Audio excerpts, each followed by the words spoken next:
Jagannath friends स्वागत मु आपणपुरिया कान्हा भाई आ गोटे नुआ ब्लॉग को हिडन प्लेस ऑफ कटक जहाँकि आम कटक टांगी ब्लॉक अंतर्गत रसिकनगर ग्राम पंचायत अंडर रे गोटे हिडन प्लेस रही पंचु पांडव आम सेठी आज आम आसचु वीडियो करने तो घरे बसली फाँका थिला किसी काम नाई मो सांग कहली चल गोटे वीडियो बाड़े आसिया देखो पंचु पांडव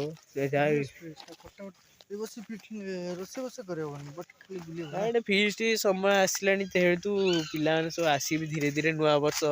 डिसेम्बर 25 भिड़ लगे सेटा हूँ पंचु पांडव मंदिर आप देखिपुं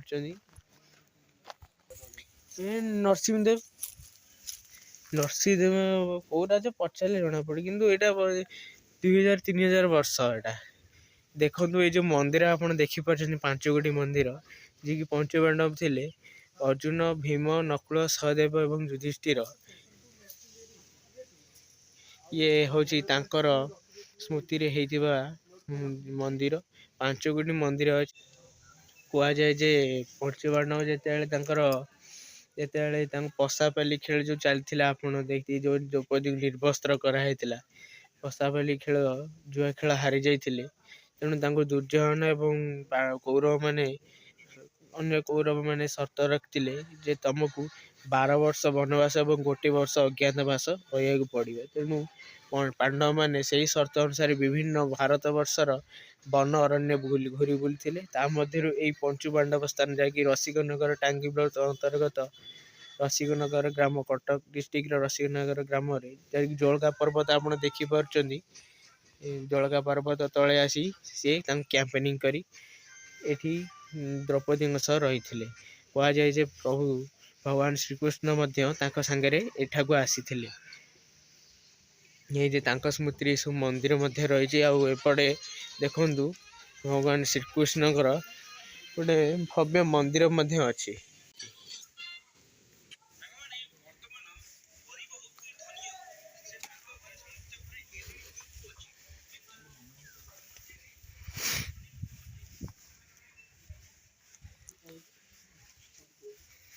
तो प्लेस टी आम घर ठू हम 5 किलोमीटर खंडे हम आम गाँ ठू तो बढ़िया प्लेस हिडन प्लेस जदि आपड़ जदि एठाक बुले को आसुँच फिस्ट करने जगह बढ़िया कारण ये पार्क भाया हो जलगा पहाड़ तले यह अवस्थित श्रीकृष्ण गोटे विग्रह अच्छी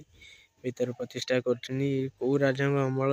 मुझे कि बहुत शताब्दी पुराना यहाँ मंदिर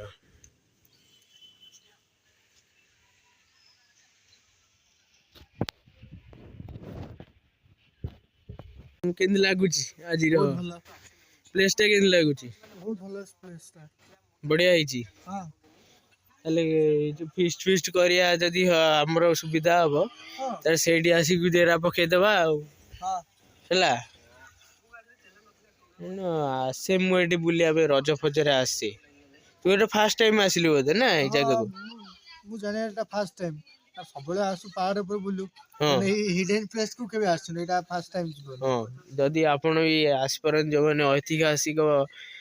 जिनस प्रति इंटरेस्टेड आसिक एटी ब्लॉग करि परन तांको रिसर्च करि परन मंदिर ऊपर जाके देखन भग्न स्तूप मध्य सब पड़ी की रही जहाँ सब देख रखाई मंदिर भग्न स्तूप प्रत्नतात्विक विद माने उद्धार करके सर्वेक्षण कर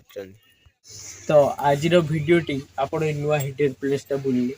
देखिले पंचु पांडव जहाँकि अति सुंदर परिवेश जदि आपण को आज भिडियो भल लगी थाए आज ब्लॉग टी आप भल लगी थाए तो कमेंट्स बॉक्स में आप मतामत दे पारती आउ ये वीडियो को लाइक शेयर सब्सक्राइब कर दिंतु जहाँकि आपण को लाइक शेयर सब्सक्राइब पे आम भी मोटिवेट हो नुआ नुआ वीडियो आपन को दबु तो मुझे जाऊँगी मुझे प्रिय कान्हा भाई तो देखा आर वीडियो ब्लॉग जय श्री राम।